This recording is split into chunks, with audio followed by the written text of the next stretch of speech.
시편 107편 10절부터 22절까지 낭독하겠습니다.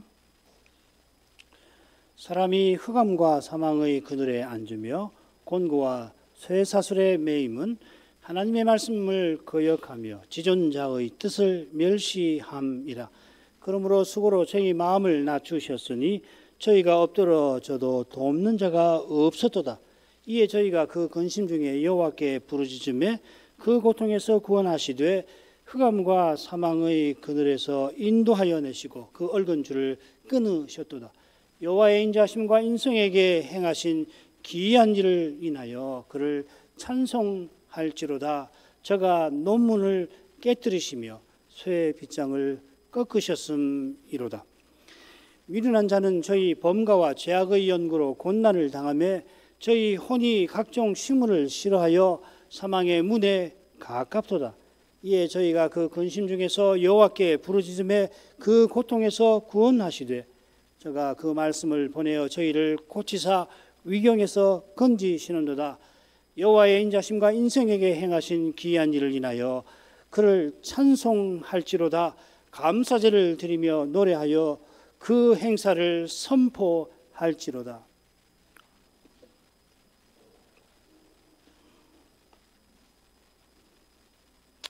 시편 107편의 시인은 다윗이 언약궤를 예루살렘 장막에 모시던 날에 바라던 그 일이 이루어진 그 역사적 현실에서 여호와께 감사를 드리고 있습니다.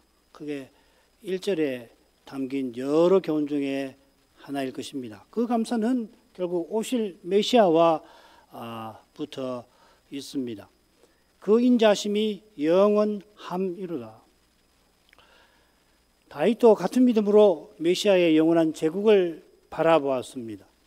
그 소망이 특별히 그의 시 110편, 그 뒤에 나오는 110편과도 붙어 있습니다. 여호와께서 다윗의 주를 멜기세덱 반차의 대지상으로 세우시고 이 메시아의 이 원수들을 그의 발등상 되게 하겠다고 여호와께서 약속하십니다. 이 약속이 우리가 살고 있는 이 시기, 초림과 재림 사이에 신비하게 이루어져 가고 있고 히브리서 10장 13절이 바로 그걸 교훈하는 것이에요. 그 신비가 특별히 세계적 배도의 이 시대를 통하여 비치고 있습니다. 시편 107편의 시인이 감사한 그 일에 비하면 우리가 감사할 일은 영원히 찬송드릴 주제가 분명합니다. 시인이 감사한 하나님의 구속은 그림자처럼 오실 메시아와 영원한 제국, 포로에서 돌아오게 하신 그 구속은 메시아와 영원한 제국을 가리키는 것입니다. 시인이 그 내용을 2, 3절에서 밝히지요. 여호와께서 동서남북에 흩어진 이스라엘의 포로를 구속하여 모으셨도다 하였습니다. 그러고서는 시인은 이 구속을 네 가지로 표현을 하고 있습니다. 어떤 학자는 이 네 가지가 2, 3절, 3절에 있는 동서남북과 결부되는 거다. 그렇게 아주 교묘하게 설명합니다만 납득하기는 어려워요. 이 네 가지 감사는 포로 생활의 여러 괴로운 현실을 반영할 것입니다. 가령 광야 사막길에서 방황하며 거할 성을 찾지 못했다.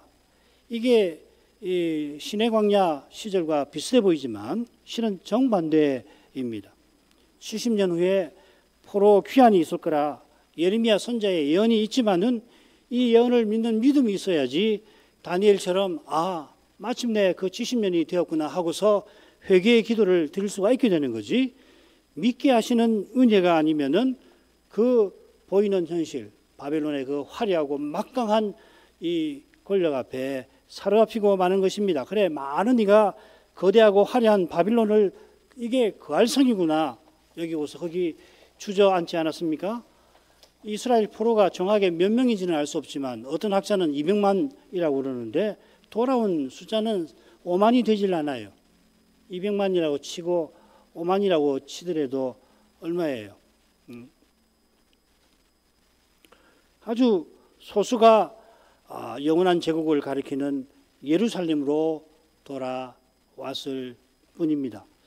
나머지 세 개의 감사에서 언급한 근심이라고 하는 거, 대적에게 사로잡혀 겪는 괴로움, 이런 면면을 가리키는 것으로 보는 것이 좋습니다. 지난 시간 이 도표를 말씀드렸는데 조금 보강을 했습니다. 간단하게 설명을 드리죠. 네 가지 이 근심의 내용이 나오고 거기서 구원하신 것을 노래하는데 내용 전개가 같아 먼저 근심의 내용이 나오고 부르짖어서 하나님이 구원하셨다 하고 그래서 그 하나님께 감사를 드리고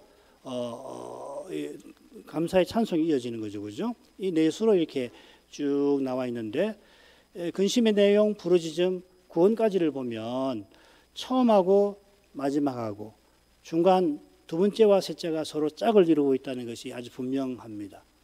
그리고 네 번째 감사의 찬송은 반대로 처음 두 개가 비슷하고 나중 두 개가 비슷합니다. 그래서 그 부분을 조금 설명을 드리죠. 처음 둘은 하나님의 구원을 감사하면서 왜 감사하는지 이유가 덧붙지요. 제가 이 시편 107편을 준비하면서 그 인터넷에서 여러 이제 낭독하는 걸 들었어요. 몇 사람이 낭독한 걸 들은지 모르지만은 대부분 단락 구분을 안 하고 쭉 읽더라고요. 특별히 8절 9절은 붙여서 읽어야 되고 15, 16절도 그렇고 21, 21절도 그까지 함께 한 단락이 되는데 이 단락 구분을 잘 못해요. 우리 성경은 어떤 데는 되어 있고 어떤 성경은 단락 구분이 안 되어 있습니다. 이게 간단하지 않습니다. 이 단락 구분을 의식하고 107편을 읽으면 참 좋습니다. 그래 처음 둘은 먼저 여호와의 인자하심과 인생에게 행하신 기이한 일을 인하여 그를 찬송할지어다 하고서 이 이유가 덧붙지요. 이 9절에 보면은 목마른 영혼과 줄인 영혼을 만족해 하신다. 이게 이제 보면은 4절에 5절에 보면 두 가지 문제죠. 그할 길이 없고 그할 성이 없는데 줄이고 목말랐다 했지 않습니까? 그리고 7절에 보면은 바른 길로 그할 성에 이르게 하셨다.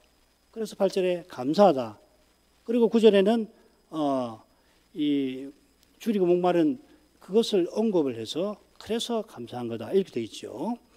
이 오늘 살필 부분도 마찬가지입니다. 두 가지 문제입니다. 흑암의 그늘에 앉고 쇠사슬에 매어 있다 했는데 세 번째 감사하는 것이 구원하신 것이 흑암에서 건지셨다. 그러고서는 여호와의 인자심에 찬송하라. 그러고서 또 이유가 붙는데 쇠빗장을 꺾으셔서 그런 거다. 이렇게 되어 있어요. 나머지 세 번째, 네 번째는 여호와의 인자심과 인생에 행하신 기이한 일을 인하여 그를 찬송하라 하고 또 찬송하라고 명령이 붙어 있죠, 그죠? 22절 그리고 32절 그렇게 되어 있습니다. 이런 줄거리는 틀림없이 교훈을 잘 받기도 하고 이 시를 외우는데 큰 도움이 될 것입니다. 이런 단락 구분해서 이렇게 내용이 전개되구나 하고서 자꾸 읽으면은 이 시가 오래도록 마음에 남고 결국 하나님의 말씀이 우리 마음에 있어야 성신님이 그 말씀과 더불어 역사하시는 거예요. 이걸 꼭 기억하시길 바랍니다. 성신님이 말씀과 더불어 역사하는 거지 교리적 명제와 더불어 역사하시는 거 아니라고요. 자, 이건 다음에 이야기하고 두 번째로 가죠. 10절부터 12절 사람이 흑암과 사망의 그늘에 앉으며 공고와 쇠사슬에 매임은 하나님의 말씀을 거역하며 지존자의 뜻을 멸시함이라. 그러므로 수고로 저희 마음을 낮추셨으니 저희가 엎드려도 돕는 자가 없었도다. 이 포로 상태의 어떤 근심 어려운 상태인지를 설명하고 있는데요. 이 흑암과 사망의 그늘에 앉은 것이 뭔가 이사야를 보면은 도움이 많이 됩니다. 읽어보겠습니다. 이사야 9장 1, 2절 전에 고통하던 자에게는 흑암이 없으리로다. 옛적에는 여호와께서 스불론 땅과 납달리 땅으로 멸치를 당케 하셨더니 후에는 해변길과 요단 저편 이방 갈릴리를 영화롭게 하셨느니라. 흑암에 행하던 백성이 큰 빛을 보고 사망의 그늘질 땅, 사망의 그늘의 땅에 가던 자에게 빛이 빛이도다. 유명 말씀이죠. 성탄 때 자주 본문으로 삼는 그 말씀 아닙니까? 여기 전에 옛적에는 하고 또 후에는 하고서 이 선지자 두 시대를 대조하고 있습니다. 전에 흑암과 사망의 그늘에 앉았던 백성이 후에는 큰 빛을 볼 것이다 예언합니다. 이사야가 옛적에 이스라엘이 사망의 그늘에 앉았다 거하였다 했는데 사망의 그늘에 거하였다고 한 그 일이 실은 이사야가 예언한 후에 있을 일입니다. 포로 잡혀가는 그 일을 말하는 것입니다. 그러니까 선지자라 이게 마치 이 후에 일어날 일도 일어난 일처럼 이렇게 설명하는 거예요. 왜냐하면 이상 중에서 봤으니까요. 심지어 이사야는 바로 이어서 한 아기가 우리에게 낳는데 그분이 전능하신 하나님이라고 예언을 하죠. 한 아기가 우리에게 날 거다 하는 게 아니고 한 아기가 우리에게 낳고 한 아들을 우리에게 주신 바 되었는데 하고서 그분은 전능하신 하나님, 영존하신 아버지라. 선자로서 이상 가운데에서 장차 여호와께서 여호와의 종이 되실 일을 내다본 것입니다. 이 놀라운 일이 종말에 있을 텐데 그 전에 이스라엘이 이 사망의 그늘에 가는 그 일을 그가 또한 보았던 겁니다. 이스라엘이 흑암과 사망의 그늘에 거하였다 하는 것은 배도하여서 포로 잡혀가는 그것을 가리킵니다. 이사야 7장부터 9장까지 읽으면 명백해요. 이사야서 1장부터 39장이 바로 그런 내용을 전하고 있지 않습니까? 이 상태와 대조되는 것이 그들이 큰 빛을 보는 상태입니다. 예수님께서 갈릴리 사역을 시작하실 때 이 예언이 실현되었다고 마태가 이 예언을 인용을 하죠. 큰 빛을 본다는 것은 메시아께서 전하는 복음을 듣고 하나님 나라에 들어와 살게 되는 것을 가리킵니다. 바울이 어둠의 일을 벗고 빛의 갑옷을 입자고 권했던 것도 결국은 같은 교훈이죠. 어둠의 일들이라고 하는 것은 죄인들이 자기 힘과 의지로서 자기 욕심을 이룬 결과, 그래서 어두움의 일들인데 사도는 이 열매 없는 어둠의 일이라고 하고서 이 일은 은밀히 행하는 일이라 하며 말하기도 부끄러운 것이라고 덧붙입니다. 에베소서 5장 11, 12절입니다. 그처럼 흑암에 행하는 자들을 이사야는 멸시당한 자들이라 하였습니다. 자기 행복 위하여서 우상 섬기며 하나님을 멸시하던 이스라엘이 하나님께 멸시당하여서, 물론 사람들에게도 멸시당하죠. 하나님께 멸시당하면 사람들에게 칭찬을 받습니까? 존경을 받습니까? 처음에는 그러려 하지만은 하나님이 버리시면은 사람들에게도 멸시를 당하는데 말하기도 부끄러운 처지에 떨어진 것입니다. 이 상태가 곤고와 쇠사슬의 매임이라 할 수 있습니다. 이 곤고라는 말을 찾아보면 이 사망의 그늘이 드리운 사망의 문에 처한 상태입니다. 20절에 사망의 문이라는 게 나오죠. 언약의 하나님을 대적하여 생명이신 하나님에게서 떠난 상태입니다. 살았지만 이 죽은 거나 다름없는, 사실 죽은 것보다 못한 상태인 것입니다. 하나님을 섬겨야 할 언약 백성이 하나님을 떠난 결과 쇠사슬에 매인 죄수가 되어서 원수의 나라에 끌려가 거기서 노예살이하는 것입니다. 이보다 더 비참한 상태가 있을 거예요. 그게 바로 배도의 시대, 이 시대 직후에 적그리스도를 좇는 자들에게 들이닥칠 겁니다. 처음에는 온갖 것을 다 해주니까 적그리스도를 높이지만 이어서 대환난이 들이닥치죠. 이스라엘이 흑암에 앉고 곤고에 매인 이유는 하나님의 말씀을 거역하며 지존자의 뜻을 멸시함입니다. 그게 이유입니다. 이 거역한다는 낱말이 특별히 시편 106편에 3번 나와요. 106편하고 107편이 붙어 있거든요. 106편하고 107편 제가 지난 시간 말씀을 드렸지 않습니까? 106편에서는 이런 일이 있었으면 하고 시인이 구했던 것을 107편은 그 일이 이루어졌다고 하는 거 아닙니까? 그런데 이 거역한다는 말이 어디 나오냐면요, 한가운데 나와요. 한가운데 이스라엘 역사에 나타난 이스라엘의 불순종과 하나님의 사랑에 관한 건데 7절, 33절, 43절 밑에 보면 홍해에서, 광야에서, 가나안에서 나오죠, 그죠? 7절은 홍해에서 맨 처음에, 그 다음에 광야에서 마지막에, 가나안에서 마지막에. 무슨 말입니까? 이스라엘이 홍해에서, 광야에서, 그리고 가나안에서 줄곧 거역했다는 겁니다. 역사 내내 언약을 무시하고 하나님을 저버렸다 하는 거죠.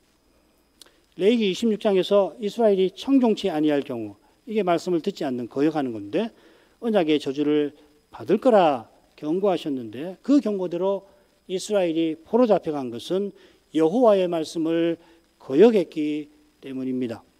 이건 또한 지존자의 뜻을 멸시함입니다. 이 지존자 엘론이라는 말 들어보셨을 겁니다. 엘론이 지존자란 말이고 엘론 하면 지극히 높으신 하나님 이렇게 번역이 되어 있고 엘론만 나오면은 지존자라고 성경이 자주 나올 겁니다. 시편에 지존자가 나오면 만국을 다스리시는 하나님이라 이렇게 새기면 좋아요. 그래서 이 지존자 성호가 나오는 시편을 다 조사해 보면 그 예외 없이 아마 전부 다 그 예외 없이 한 경우가 아닌 것 같은데 전부 거기 만민, 백성들, 열방, 이방 이런 말들이 나와요. 이런 거 참 외워두면 참 도움이 되시겠죠. 그러니까 지존자의 뜻이라고 하는 것은 이스라엘이 메시아와 영원한 제국을 바라보도록 하신 것이죠. 메시아를 보내서 온 세상에 하나님 나라가 펼쳐질 것이다 하는 것이 지존자께서 뜻하시는 바 아니에요. 자, 그런데 이스라엘은 열방처럼 되려고 우상을 섬겨서 이 지존자의 뜻을 멸시해 버린 거죠. 여호와 하나님은 열방의 뜻을 도모를 폐해 버리십니다. 여호와의 도모가 영영이 서기 위함입니다. 영원한 뜻을 멸시한 이스라엘이 자기의 뜻을 이루려고 한 겁니다만은 그 뜻은 절대로 이루어지지 않습니다. 하나님이 허락지를 아니하세요. 사람의 힘과 꾀로는 절대로 안 되는 겁니다. 하나님의 뜻을 이루시려고 사람의 뜻은 무너지게 하십니다. 내 원대로 마옵시고 아버지의 원대로 하옵소서 기도하신 그리스도 안에서만 우리 인생이 하나님의 뜻을 알고 받드는 것입니다. 그 뜻이 무엇보다 그리스도의 사회를 이루는 데 있고 그리스도와 같아지는 저 복된 순간을 그 뜻이 가리키는 것입니다. 구약은 내내 메시아와 오실 그리스도를 증거하는 거예요. 흑암에 앉고 공고에 매인 그들을 수고로 낮추셨습니다. 노예가 되어 죽도록 고생하여 비참하게 만드셨다 하는 말입니다. 이 낮춘다는 표현을 조사해 보니까 역대상에 특별히 역대상을 제가 유의해서 보는데 왜 그러냐면은 이 시편 107편 1절이 역대상하고 관계되는 표현이라서 그런 거거든요. 다윗이 이 언약궤를 예루살렘 장막에 옮길 때 부른 찬송이 거기 나오고 107편 읽을 때 이 시인은 그 사건을 염두에 두고서 시를 쓰고 있다고 생각하셔야 돼요. 거기 보면 다윗의 원수가 정복당하는 데에 이 낮춘다 하는 표현이 여러 번 쓰여요. 다윗의 백성이 다윗을 본받지 아니한 탓에 포로 잡혀서 원수들의 수하에 복종케 된 것이죠. 그게 시편 106편에 나오는 겁니다. 원수가 시키는 일을 하니 아무 보람도 없고 시킬 때 혹독하게 시키니까 죽음의 고통을 맛봅니다. 그런 고통 속에서 엎드려도 돕는 자가 없었습니다. 이게 고통 중에 고통이죠. 여호와께서는 다윗을 돕는 자가 되어 주셨습니다. 그처럼 역대상을 보면 특히 사무엘 상하에도 나오는데 다윗을 돕는 자가 참 많지요.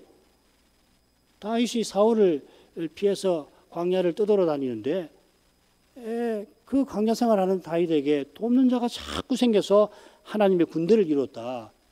역대상에는 그런 표현도 있습니다. 그러나 포로 잡혀간 이스라엘은 누구 하나 돕지 아니하는데 하나님이 버리셔서 그런 겁니다. 하나님이 돕지 아니하시고 그러니 돕는 자가 없을 수밖에요. 이에 저희가 그 근심 중에 여호와께 부르짖음에 그 고통에서 구원하시되 흑암과 사망의 그늘에서 인도하여 내시고 그 얽은 줄을 끊으셨도다. 이 이스라엘의 부르짖음에 관해서는 지난 시간 살폈죠. 이 동사 자음 하나가 다르다라고 하는 거. 그래서 처음과 네 번째, 두 번째와 세 번째가 서로 연결되도록 그렇게 시인이 시를 쓰고 있다 말씀을 드렸는데 뜻은 같습니다. 방금 살핀 이스라엘의 비참한 형편이 첫 번째 감사에 나오는 것과 내용은 다르지만 결국은 똑같이 근심이고 고통입니다. 그들이 부르짖음에 여호와께서 구원하셨습니다. 그 구원은 흑암과 사망의 그늘과 얽은 줄에서 건져 주신 것입니다. 사망의 그늘에서 인도하여 내셨다 이렇게 번역했는데 나오게 하셨다 이렇게 되어 있습니다. 첫째 감사에서 바른 길로 인도하시는 구원을 말했죠. 인도라는 건 첫 번째와 네 번째에 사실은 적절한 표현입니다. 인도라는 말은. 이 두 번째는 이끌어낸다, 구출한다, 건진다는 것이 두 번째와 세 번째의 특징입니다. 그러니까 시상이 분명하죠, 그죠? 처음과 네 번째는 하나님이 인도해 주시는 광야에서 이 풍랑이는 바다에서 그래서 소망의 항구로 인도해 주시는 거잖아요. 두 번째와 세 번째는 이 건져 주시는 거, 아주 열악한 상태에서 벗어나게 해주시는 거, 이렇게 이 동사를 이해하시면 좋습니다. 그게 정확합니다. 얽은 줄이라는 게 보면은 적국에 사로잡힌 데 종종 쓰입니다. 뭐 몇 번 나오지 않는 명사인데, 요건데 얽은 줄을 끊으셨다는 것은 포로 잡혀 노예로 비참하게 살던 데서 건져 주셨다는 말씀이겠죠. 여호와의 인자하심과 인생에게 행하신 기이한 일을 인하여 그를 찬송할지로다. 저가 논문을 깨뜨리시며 쇠 빗장을 꺾으셨음이로다. 15절은 네 가지 감사에 똑같이 나오는 거죠. 여호와 인자하심과 인생에게 행하신 기이한 일을 인하여 그를 찬송할지어다. 여호와 인자하심이 1절에 감사의 이유로 나왔습니다. 여호와의 인자하심이 영원하다는 것을 깨닫고 신이 감사를 드렸는데, 여기서도 여호와께서 언약을 틀림없이 이루실 것을 바라보며 찬송을 드리는 겁니다. 포로에서 돌아오게 하신 이 일을 통해서 여호와 하나님이 약속을 틀림없이 이루시리라 깨닫고서 감사를 드리는 것, 찬송을 드리는 거죠.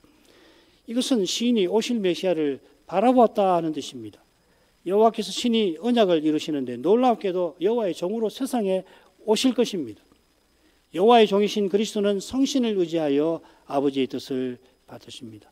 지금도 부활하신 그리스도, 부활하셔서 하늘과 땅의 모든 권세를 받으신 그리스도는 내가 네 원수를 네 발등상 되게 하겠다 하신 아버지의 말씀, 하나님의 말씀을 믿고 그 하나님을 온전히 바라보십니다.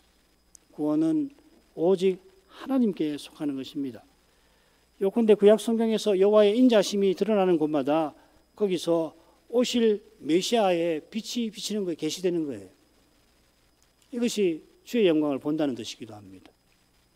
강단에서 구약을 가르칠 때 오실 메시아를 전하면 그리스도의 영광이 비치고, 성경을 읽으실 때에 이걸 볼 때에 그리스도의 빛이 비치시는 거예요. 그걸 빛을 보셔야 합니다. 믿음으로, 성신 의지해서. 모든 성경이 내게 대하여 증거한다. 주님이 선언하셨습니다. 이는 우리가 그리스도를 바라보라 하라 교훈하신 것입니다. 그렇게 안 하면 결국은 사람으로 어쩔 수 없이 육신으로 행하는 거죠. 부활하신 그리스도도 아버지를 기다리시잖아요. 스스로 하시지 않는단 말이죠. 그런 그리스도를 바라보지 않으면 사람은 어쩔 수 없어요. 그냥 이런저런 이유로 내가 하나님 뜻을 행하겠다. 내가 견딜 만큼 견뎠는데 안 되니까 별 수 없지 하고서, 그게 사무엘상 15장의 사울의 죄 아니에요. 사울의 죄의 심각한 것이 뭡니까? 사울이 7일을 기다리지 않았습니까? 7일을 기다렸어요. 그러나 7일을 기다리고 하셨을 때에 여호와 하나님의 그 단단히 당부한 것을 지키지 않았죠. 사물이 올 때까지 기다리라고 한 거 아니에요. 하나님 뜻을 기다리라고 하는 거 아니에요. 6일 동안 기다린 것도 아닙니다. 하루 이틀 기다리다가 제사 드리고 아각만 살려놓은 거 아니에요. 이게 얼마나 중요한지 모릅니다. 하나님께 다 맡긴다는 일인 거예요. 당장에 죽을 것 같아도, 일이 망칠 것 같아도 하나님께 다 맡기는 거예요. 그렇게 하지 않으면 결국은 사람이 가만히 있지 못합니다. 여호와의 인자심이 인생에게 행하신 기이한 일을 통하여 나타난 겁니다. 이 기이한 일이라는 말, 성경이 자주 나오는데요. 어디 쓰이냐면 출애굽 때 주로, 출애굽을 가리켜 주로 쓰이고요. 거기 버금가는 것이 구약에서는 포로에서 돌이키시는 겁니다. 시인이 지금 그 일을 찬송하는 거죠. 이 일이 사람의 생각과 경험을 넘어서기에 기이한 일이라 부르는 겁니다.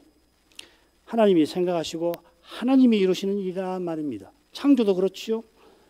그러나 죄인의 구원은 하나님의 생각이 사람의 생각보다, 하늘이 땅보다 높은 거기에 있는 것입니다. 예언하셨으니까 그렇게 하셨나 보다. 그 쉽게 이야기하면 안 됩니다.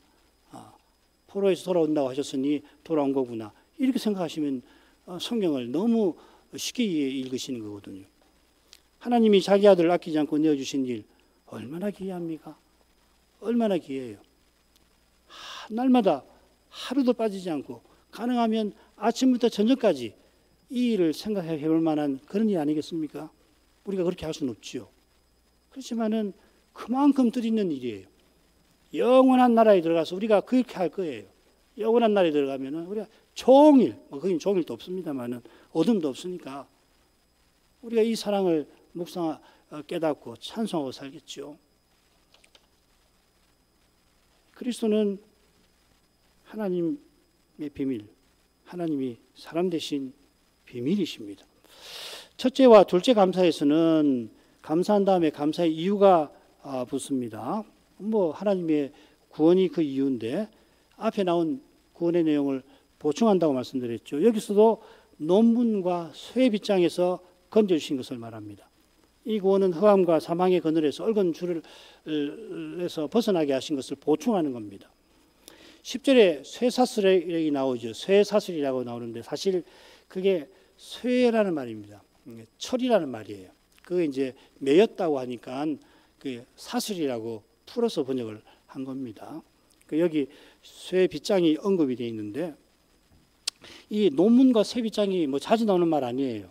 어디 나오냐면은 고레스 예언에 나옵니다. 이사야 45장 2절이요.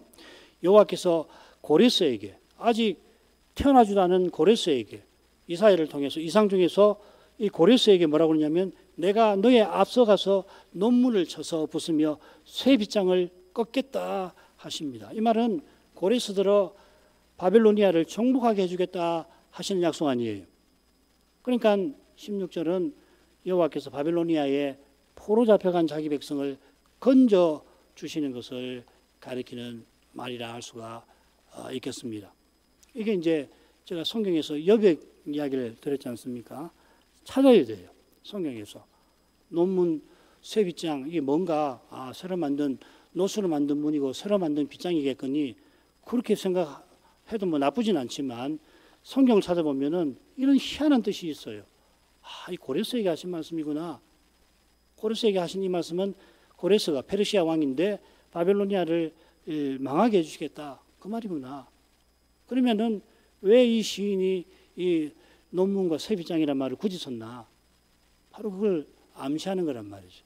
그러니까 굉장한 내용을 담아놓는 겁니다. 이게 그냥 논문이고 쇠빗장 언어적으로 그렇게 쓴 모양이다. 비유적으로 쓴 모양이다. 성경을 그렇게 읽으면 안 돼요. 시간이 없어서 그렇지 낱말 하나를 다 추적해서 들어가 보면은 아주 놀라운 내용들이 성경에 있어요. 그리고 성경을 그렇게 읽어야 합니다. 낱말 하나라도 허투루 쓰는 법이 없거든요. 이후에 나온 성경의 저자는 이전에 쓴 성경 저자가 무슨 말을 했는지 외우고 그 말의 의미가 뭔지를 철저히 깨닫고 그런 뜻으로 가져다 쓰는 거란 말이죠. 자, 넘어가십시다. 미련한 자, 세 번째로 가겠습니다. 미련한 자는 저희 범과와 죄악의 연고로 곤난을 당하며 저희 혼이 각종 식물을 싫어하여 사망의 문에 가깝도다. 이 미련한 자, 이 에비일이라는 말인데 시편에서는 여기만 나옵니다. 이 예레미야에 나오는 별로 나오는 말이 아닙니다. 구약 성경에도 예레미야는 이 말을 써서 포로 잡혀갈 이스라엘 백성을 표시합니다. 미련한 자라, 나를 알지 못하는 우준한 자라 그렇게 되어 있습니다. 미련한 자의 미련함이 뭐냐면 여호와를 알지 못하는 데 있고 여호와를 알지 못한다는 말은 여호와와 거룩한 사귐에 있지 않다는 뜻이에요. 여호와를 안다 모른다 안다 할 때는 거룩한 사귐. 그러니까 제사를 드려서 여호와의 영광을 보지를 아니해서 그러니까 여호와를 떠나 살아서 어리석게 되는 거란 말이죠. 제사 안 드리는 거 아니에요. 호세아나 이 소선지서에 보면 알지만은 이스라엘이 얼마나 제사를 열심히 드렸는지 알고 이사야서도 마찬가지 아닙니까? 1장에도 제사 열심히 드려요. 그런데 가정한 것이거든요. 제사를 그렇게 열심히 드리는데도 결국은 자기 행복을 위해서 여호와의 영광을 보는 게 아니라 자기 영광을 위해서 자기 행복을 위해서 우상 섬기듯이 여호와를 섬기는 그런 제사가 아니잖아요. 바로 그 말을 가리키는 거예요. 그러면 어리석게 되는 겁니다. 사람은. 예배를 제대로 드리지 않으면 별 수 없어요. 그러면 사람은 점점 어리석게 됩니다. 그 어리석음이 어디서 나타나느냐? 자기 영광을 아무것도 아닌 자기 영광을 추구하는 교만으로 나타나는 겁니다. 특별히 그들의 죄를 범과 죄악이라고 표현하는데 이 둘은 쉽게 말씀드리면 언약을 파기한 것을 가리키는 겁니다. 이 하타라는 말까지 합하면은 대속죄일에 속죄제 드리는 죄지요. 이런 죄 때문에 곤난을 당했다 했는데 이 동사만 가지고는 정확히 무슨 상황인지 알기 어려워요. 그래서 하나님이 구원하신 내용 20절을 참조할 필요가 있습니다. 저희를 고치셨다. 이 미련한 자들이 이 심한 병에 걸렸습니다. 얼마나 병이 심한지, 병이 심했으면 저희 혼이 각종 식물을 싫어한다. 식음을 전폐하게. 먹을 힘도 없고 마음도 없는 거예요. 겸해서 이 고난을 당한다는 말을 조사해 보면 어떤 뜻이냐면 금식한다는 뜻으로 자주 쓰여요. 이 낱말이. 그러니까 이 관계가 되는 거죠. 그죠? 이 금식은 건강을 위해서 하는 게 아니라 슬픔을 표시하는 거죠.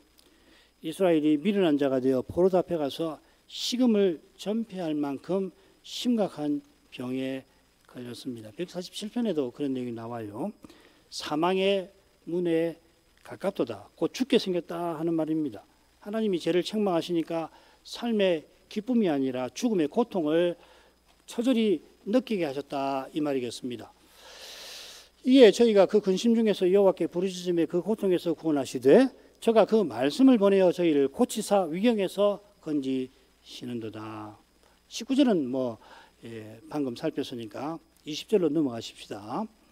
둘째 감사에서 이스라엘이 허감과 사망의 그늘에 앉은 이유가 하나님의 말씀을 거역하고 지존자의 뜻을 멸시하는 거였는데 그들이 곤난을 당해서 먹기 싫어하게 된 이유도 다르지 않다는 겁니다. 그런 이유로도 미련한 자라 부른 것 같습니다. 지존자의 뜻을 멸시하는 것만큼 미련한 게 없습니다. 자, 이런 점에 비추어서 여호와께서 그 말씀을 보내어 고치신 사실이 중요하겠습니다. 포로 잡혀간 이스라엘이 치명적인 병에 걸렸으니 그것을 고쳐주시는 겁니다마는 아울러 병의 원인, 포로 잡힌 원인을 고쳐주신 거죠. 시내산에서 여호와께서 장차 그들이 언약을 배반하여 포로 잡혀갈 거라 하시고는 마침내 그들이 자기 죄와 그 열조의 죄를 자복하게 될 거라고 예고하시지 않습니까? 여호와를 청종하지 않고 7배 벌을 받아도 거듭거듭 대항하던 그 이스라엘인데 장차 자기 죄만 아니라 열조의 죄를 자복하게 된다. 이 다니엘 생각나시잖아요. 다니엘 9장에서 다니엘이 열조의 죄를 자기 죄로 고백하지 않습니까? 그건 하나님 말씀을 깨닫게 하신 덕분입니다. 이게 여호와께서 그분의 말씀을 보내셨다 하는 겁니다. 사실 이건 메시아를 가리키는 것과 똑같이요. 이 보내신다는 말, 이 메시아를 보냄받은 자예요. 예수님께서 내가 보냄받았다고 그러지 않습니까? 요한복음에. 이게 같은 말입니다. 사실은. 그거 놔두고요. 그런 은혜가 있어 다니엘이 예레미야 예언을 내닫고서 자기 열조의 죄를 나의 죄로 고백하며 회개했던 것입니다. 이 선자의 기도를 받으신 여호와께서 약속대로 이스라엘을 고토로 돌아가게 하는 이 놀라운 일을 행하신 거 아닙니까?